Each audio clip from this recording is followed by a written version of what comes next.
Welcome to the Retaliation Realm channel. We hope you enjoy today's story. Evelyn, what's the deal with me being stuck solo at my sister's wedding?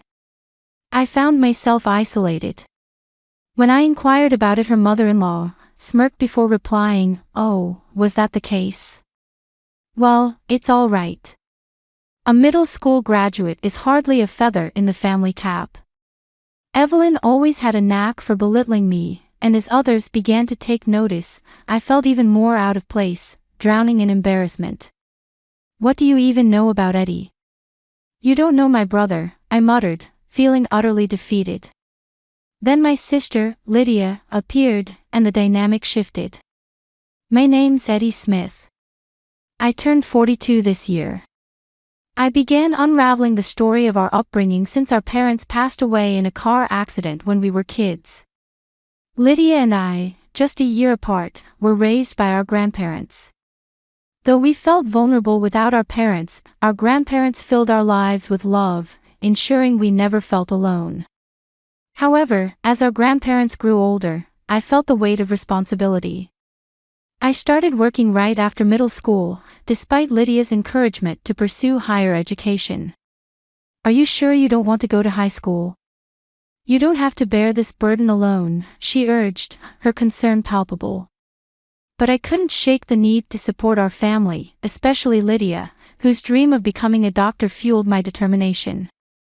"Don't have a dream like you, Lydia. Right now my dream is to contribute to the family as soon as possible," I explained, knowing she felt guilty about my sacrifice, yet she understood once I shared my true feelings. Lydia's hard work paid off and she secured a spot in college, eventually becoming a doctor. With our grandparents gone by the time she earned her medical license, we leaned on each other for support. "Hey Eddie, I'm free this weekend. How about we grab a bite?" Lydia suggested, extending an olive branch of camaraderie. "That sounds perfect. I'm free too. Let's go for drinks," I replied, grateful for the bond we shared. Lydia and I had a close relationship, often spending our free time together even as I juggled various temporary jobs to make ends meet. "Lately there's been someone causing me trouble." Evelyn, Lydia's mother-in-law. To my surprise and delight, she recently got engaged, making her my relative by marriage, initially based on what Lydia had told me about Evelyn being a gentle and modest woman. I was hopeful. Coming from a family without parents, I looked forward to our relatives coming together. However, my naive optimism was shattered at our first encounter. "Eddie, you don't look as impressive as Lydia. It's disappointing that you're nothing like what I imagined being related to you would be," Evelyn remarked. As soon as Lydia left the table, her demeanor completely changed, and even Lydia's fiancé Tom remained silent as Evelyn continued her tirade. "You know, Lydia graduated from medical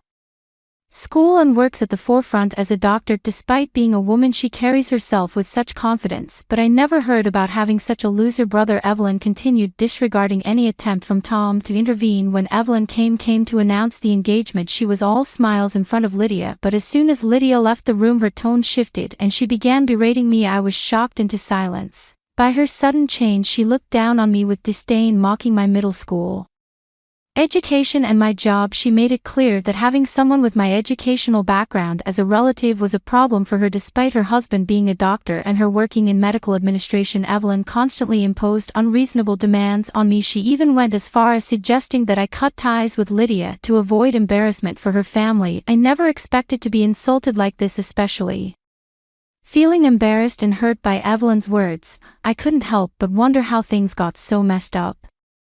I felt trapped, knowing that Lydia and I were each other's only blood relatives and that cutting ties wasn't an option. Throughout our conversation, Evelyn continued to make snide remarks, leaving me feeling even more isolated and disheartened. Since we don't live together or see each other often, I've managed to endure Evelyn's persistent attempts to convince me to cut ties with Lydia. Maintaining a good relationship with Lydia is paramount to me, as she's the only family I have left. Ideally, I'd like to get along with Evelyn too, but it seems she can't accept me due to my lower level of education. "Why do I have to deal with someone with such a low education like you?" Evelyn's words continue to sting. Being judged solely on my educational background makes my blood boil. Despite this, I didn't object to Lydia and Tom's marriage. Evelyn's persistence in trying to separate us has only intensified since their wedding date was set. Reluctantly, I prepared for the wedding, knowing I couldn't miss such a significant family event. Upon arrival at the venue, I was shocked to find myself seated alone at the back, contrary. Lydia had assured me. Evelyn's presence only added to my discomfort, her judgmental gaze making me feel even more out of place. Eddie, you're looking quite shabby today. Couldn't you even prepare proper attire for a wedding? Evelyn's tone was as cutting as ever as she berated me for my appearance. Asking her about my isolated seating only elicited a smirk from her, followed by disparaging remarks about my education. The humiliation was unbearable, and I couldn't help but feel the weight of her scornful words.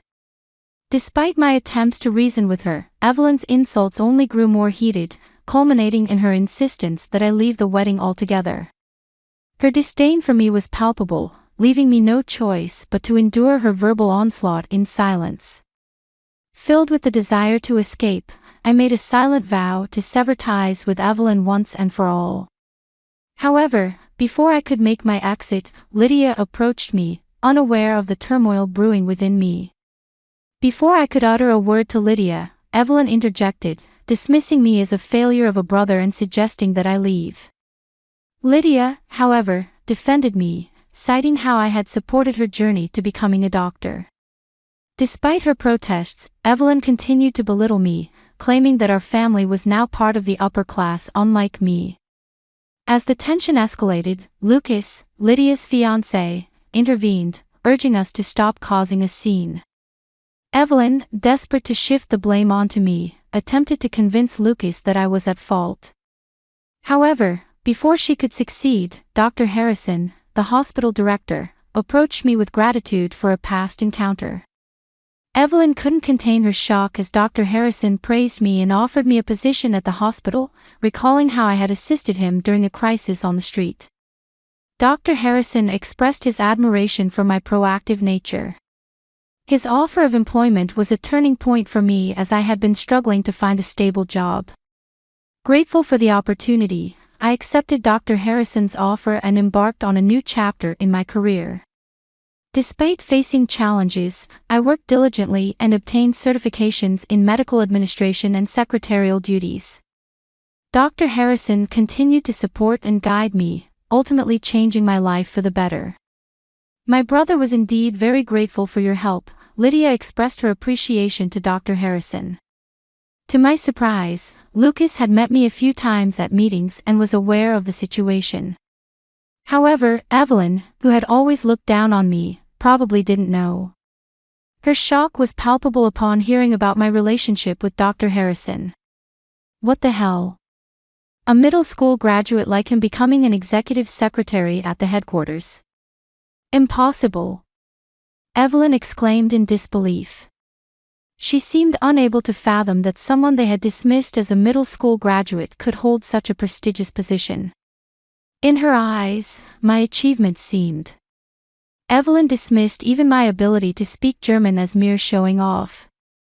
The headquarters, a gathering place for the group's top talents, was a realm of the elite. Evelyn struggled to comprehend how someone like me could belong there. Until now, Evelyn had refrained from openly speaking ill of me in front of Lydia, but today it seemed she couldn't contain her disdain any longer. Her insults were directed at me regardless of who was present. Dr. Harrison, however, swiftly addressed her remarks. So are you saying that I'm lying? His question left Evelyn visibly shaken. He made it clear that he didn't judge people based on their educational background. Eddie indeed has been demonstrating his capabilities adequately at the hospital, Dr. Harrison affirmed, his words warming my heart. I had always been somewhat conscious of my educational background, and Dr. Harrison's recognition of my efforts meant a lot to me. However, Evelyn couldn't accept my achievements and dismissed them as underhanded tactics. She insisted that she could do her job better than me and accused me of deceiving everyone. However, Dr. Harrison pointed out that her reputation at the hospital wasn't exemplary, citing several resignations among the staff due to her behavior. Under Evelyn's continued uproar, Dr. Harrison coldly retorted, questioning her integrity regarding the misuse of funds at the affiliated hospital. Evelyn was visibly shaken, showing signs of panic as Dr. Harrison confronted her about the financial discrepancies. Lucas denied any involvement in the misuse of funds, prompting Dr. Harrison to announce a thorough investigation. Evelyn pleaded desperately, but her son Tom refused to cover for her any longer, expressing his desire to succeed as a doctor independently. Disappointed by Evelyn's actions, Dr. Harrison emphasized the importance of cherishing those around them, declaring that someone who couldn't uphold such values had no place in his hospital. Evelyn, realizing the gravity of the situation, turned to me for help, but I had reached my limit. "I've never been considered family by you," I asserted, refusing to associate with someone who only found their worth by looking down on others. Lydia, standing behind me, nodded in agreement, signaling her support. The wedding proceeded without Evelyn, and at Dr. Harrison's behest, she was dismissed from the company for embezzlement of funds. During her divorce proceedings, her affair with a male nurse was exposed, leading to her downfall and destitution. Lydia apologized to me and promised to cut ties with Evelyn, reaffirming our bond as a family. Despite the challenges, I continue to work hard every day, valuing family and being grateful to those who support me, including Dr. Harrison. Thank you for being with us and listening until the end.